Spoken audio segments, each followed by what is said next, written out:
एक कोंबडी अंगणामध्ये चरत असते. ती चरत असताना एक साप येतो आणि तिला दंश मारतो.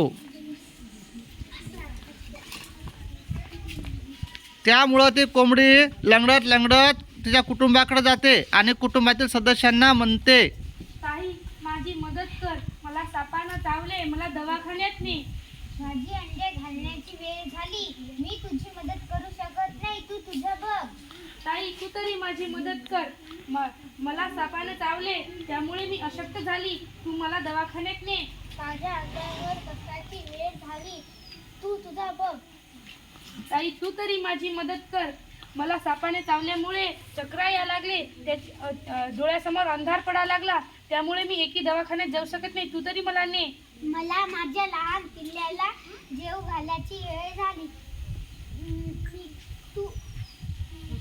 मी येऊ शकत नाही, तू तुझं बघ. असं करून त्या कुटुंबातील तीनही कोंबड्यांनी तिला नाकारलं. त्यामुळं ती कोंबडी दूरवर गुहेत निघून गेली.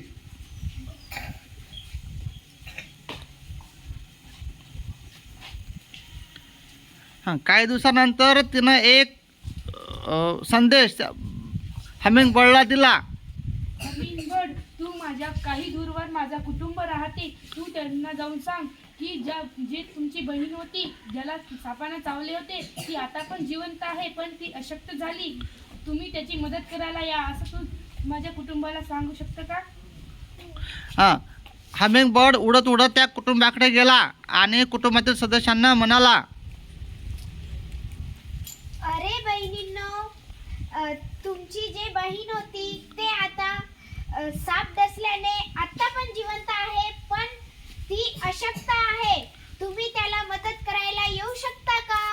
माझी अंडे घालण्याची वेळ झाली, मी मदत करू शकत नाही, तू त्याला मदत करू शकत नाही. अरे बहीण तू तरी चल, माझ्या अंड्यावर बसण्याची वेळ झाली, मी येऊ शकत नाही, तू त्याला म्हण की माझ्यापाशी वेळ नाही. अरे बहीण, तुझ्या दोघी बहिणींनी नाकारलं, तू तरी चल, मला माझ्या लहान पिल्ल्याला जेवू घालायची वेळ झाली, मी काय येऊ शकत नाही, तू तुझं बघ. तिला असं करत तिने बहिणीनं तिला नाकारलं. पुन्हा ती हमिंग बर्ड त्या कोंबडीकडे गेले आणि म्हणाला, अरे तुझ्या तिघी बहिणींनी नाकारलं की त्यांनी येऊ शकत नाही तुझ्याकडे मदत करायला.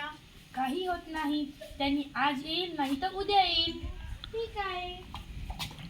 काही दिवसानंतर ते साप चावलेली कोंबडी दगावली, परंतु ती मरणाच्या आधी तिनं एक संदेश लिहून ठेवला.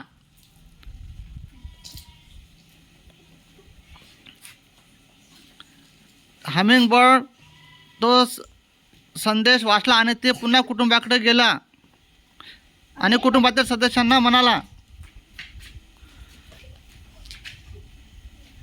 अरे बहिणींनो, तुझे जे बहीण होते तुमचे ते आता दगावले आहेत, आता तरी चला. असं रडत रडत त्या तिन्ही बहिणी तिच्या अंत्यसंस्कारासाठी गेल्या, परंतु तिथे ती कोंबडी नव्हती, तर तिने लिहिलेला एक संदेश होता. आता हा संदेश काय असणार आहे ते हमिंग बर्ड पक्षी आपल्याला वाचून दाखवणार आहे. जेव्हा यांची कोंबडी बहीण होती ना, ती आता नाही, जेव्हा यांची बहीण होती तेव्हा यांनी मदत करायला आले नाही, आता यांनी एक संदेश लिहून दिला यांची बहीण, लोक जिवंत असताना मदत करत नाहीत, पण मृत्यूनंतर मात्र रडायला जातात. अंत्यसंस्कारातील बहुतेक अश्रू दुःखाचे नसतात, ते पश्चातापाचे असतात. छान. आता या कथेतून या नाटकातून तुम्हाला काय शिकायला मिळणार आहे हे ते कोंबडी स्वतः सांगणार आहे. मित्रांनो, या बोधकथेवरून मिळणारा बोध, मित्रांनो वेळ असताना मदत करूया, कारण जिवंत असताना दिलेला प्रेम मरल्यानंतरच्या अश्रूपेक्षा कितीतरी मौल्यवान असते. छान. तुम्हाला समजलं ही भूमिका? छान. याच्यामधून आपल्याला काय काय शिकायला मिळतं? मदत करायची.